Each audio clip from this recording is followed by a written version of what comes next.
અને આગળ વાત કરીએ તો જયેશ રાદડિયા નરેશ પટેલ વિવાદ વચ્ચે મોટા સમાચાર સામે આવ્યા છે।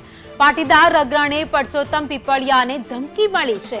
વિવાદ વચ્ચે પરસોત્તમ પીપળિયાએ નિવેદન આપ્યું।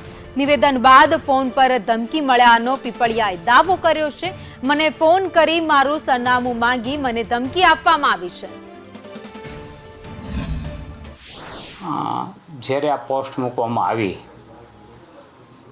ત્યારબાદ ઘણા ધમકીઓ ભર્યા ફોન આવવા લાગ્યા અને અભદ્ર ભાષામાં વ્યવહાર કરવા માટે ફોન આવવા માંડ્યા અને માફી માગવા માટે પણ ફોન દ્વારા દબાણ કરવામાં આવ્યું, ધમકીઓ આપવામાં આવી।